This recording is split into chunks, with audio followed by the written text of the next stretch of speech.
最近，巴赫穆特再一次成为了俄乌战场的焦点。乌克兰部队从3个方向夹击巴赫穆特，甚至有一部分的乌军已经打回了苏勒达尔防线。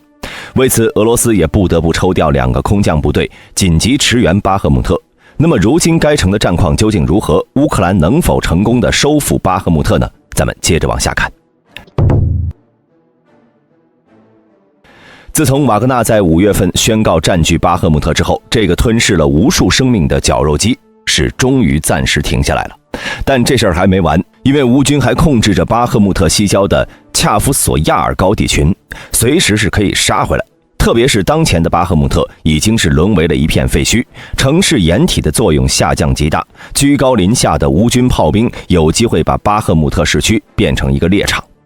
在瓦格纳撤走之后，乌军就一直在逐渐加大对巴赫穆特的进攻。虽然这并不能直接收复该城，但也能为另一边的扎波罗热战场牵制不少俄军部队。今年6月份，乌军就开始向苏勒达尔盐矿区域逐渐推进，可以说在巴赫穆特北面和南面2个侧翼，乌军几乎每天都有进展。现在乌军已经占领了巴赫穆特南北多个制高点，乌军巡逻队甚至已经频繁地出现在了巴赫穆特周围制高点来俯视整个城市。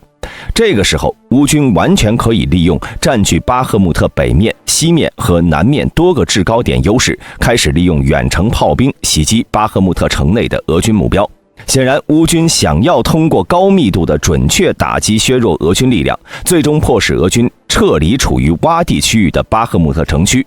而如今在巴赫穆特守城的俄军是摩步第4旅和第72旅2部，他们呢可都是乌军的老对手了。前者的指挥部就是在巴赫穆特被炸的，而后者呢更是被反攻的乌军打得丢盔弃甲，落荒而逃，让这2支部队守卫巴赫穆特简直就是去送菜。不过在后来，随着乌军对扎波罗热的进攻加大，关于反攻巴赫穆特的声音就小了许多。毕竟从俄乌战争的战况来看，战线已经被拉长到了1000多公里，本就缺乏兵力的乌军难以在多条战线同时对俄军防御体系造成威胁。因此在大反攻前期，乌军的打算是在扎波罗热一鼓作气打出一个好成绩，但却遭到了俄军3道防线的拦路，最终双方形成了僵持。这也让乌军司令不得不将目光投向其他战场。瓦格纳的兵变让乌克兰看到了来自巴赫穆特的机会，毕竟要问哪支部队对这座城市最熟悉，非瓦格纳莫属。早在瓦格纳兵变之前，普里格金宣称最迟会在8月份就会重返俄乌战场。但如今呢，俄军这支王牌部队已经被推向深渊，巴赫穆特的乌军也失去了他们最大的对手，收复巴赫穆特这件事儿也被乌军提上了日程。那么时间来到了7月份，此时乌克兰已经基本上接近完成对巴赫穆特城区俄军的包围，现在重点是在南北2翼继续推进，缩小包围圈。如今整个巴赫穆特战场宽30公里，深9公里，在这个区域内无人机满天飞，俄乌2军都没有什么部署可以隐藏，基本就是打明牌。毕竟巴赫穆特实际上就是个仅仅几十平方公里的小镇，既无战略意义，也无战术价值。但因为过去10个月俄军是不惜代价牺牲，不顾一切拼死攻打，才拿下了这个小镇，因此巴赫穆特成为了俄军在俄乌战场获胜的象征。不过对于是否要快速收复此地，大兵个人的看法呢是，乌军更有可能在巴赫穆特围而不打，这里可以牢牢牵制着俄军为扎波罗热和赫尔松的乌军主攻方向赢得更多的机会，并消耗更多的俄军。就像我们上期讲的一样，乌军最近已经改变了反攻策略，现阶段的首要进攻任务不再是继续推进，而是最大限度的摧毁有生力量和武器装备。近段时间呢，乌军已经陆续摧毁了9个俄军的弹药库和11个军事基地，极大的打击了俄军的后勤。所以说，现今乌军不再基于收复失地，而是要在前线拖住俄军，进一步增加当地守军的压力，迫使俄军不断的往前线调遣部队。然后呢，乌军就能利用远程精确打击武器，集中消灭增援过来的俄军有生力量，以及那些重武器、油料库、炮兵阵地、指挥所和防空导弹系统等等。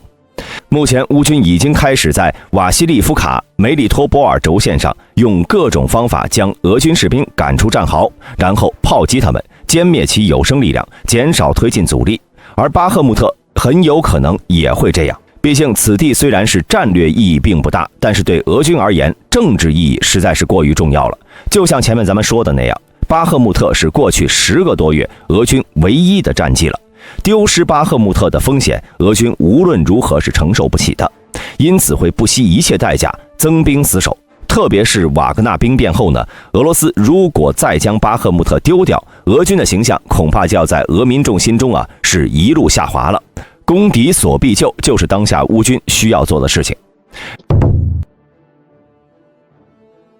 根据前线的报道，如今乌克兰军队正在从巴赫穆特北部多个方向推进，以挤压俄军的一个大型突出部，包括在别尔基夫卡和雅科夫利夫卡的战略高地形成前行攻势。考虑到该地区的地形，眼下乌军在该地最需要打下的定居点是雅科夫利夫卡。雅科夫利夫卡是位于苏勒达尔和巴赫穆特上方的一座小山上，如果能打通这里，就等于打开了通往俄军后方的通道。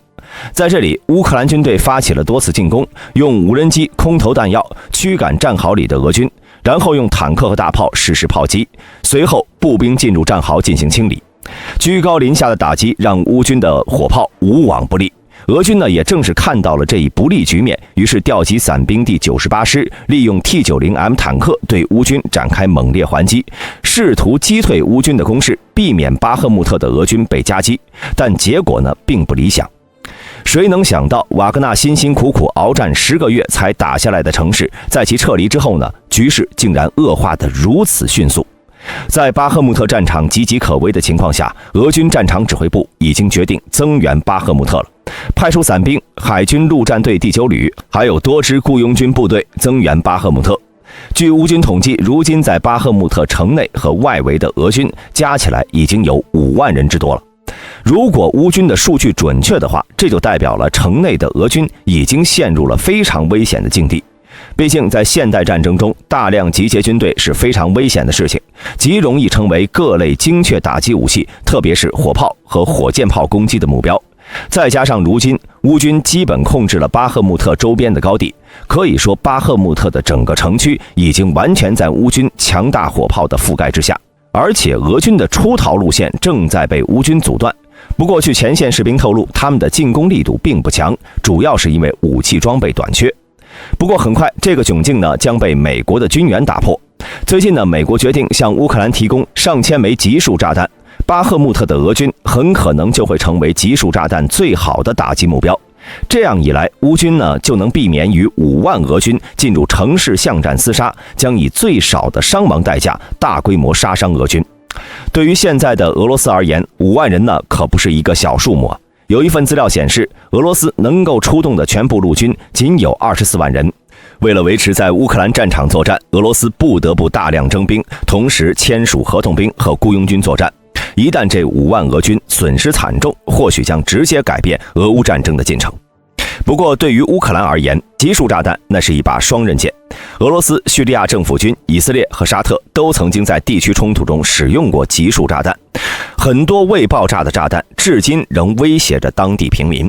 同理，乌东地区大量集束炸弹的使用必然会给当地人民带来更重的创伤，再加上无数的地雷阵、数不尽的哑弹，未来数十年这片地区都会不得安宁。可以预见，在没有监督和约束的情况下，俄乌双方将会大规模地使用集束炸弹相互攻击，战场上的伤亡率也会急剧上升。而这也是战争僵持不下的必然结果。现代战争的成本太高，无论是基础的弹药还是后勤供应、武器系统，都需要耗费巨额资金。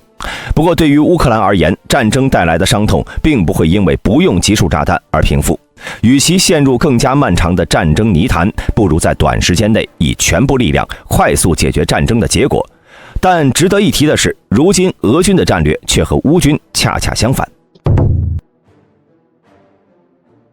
在经过巴赫穆特之战之后呢，我们会发现俄军对于乌克兰各地的进攻是逐渐放缓，反而是开始修建大量的防御工事。显然，这场1年多的战争已经让俄罗斯意识到自己已经无法武力征服乌克兰了。就连渡过第聂伯河，继续扩大占领地盘这种事情呢，也很有可能会成为未来战争中的负担。因此，在吸取了2022年夏秋溃退的教训后，俄军开始认真打造防线了。从俄军的防线中呢，我们可以看出，俄军的防御重点是在顿巴斯到扎波罗热一线，并在克里米亚半岛平静处构筑了第二道防线。扎波罗热往黑海方向有宽阔的第聂伯河作为天然屏障，防线相对薄弱。但是为了预防乌军突破穿插，俄军还是在其后方构筑了多条次要防线。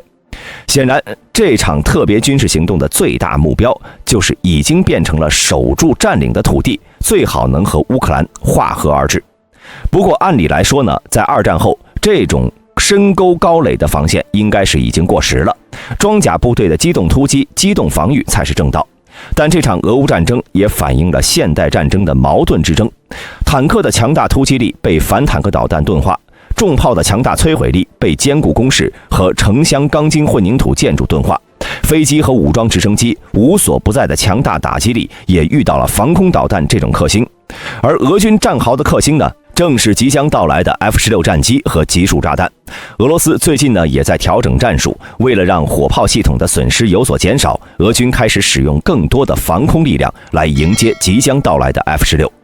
那么大家对于乌克兰在巴赫穆特的围点打援战术都有什么看法呢？欢迎在下方的评论区留言。喜欢本频道的朋友请点击下方的订阅按钮，我们下期再见。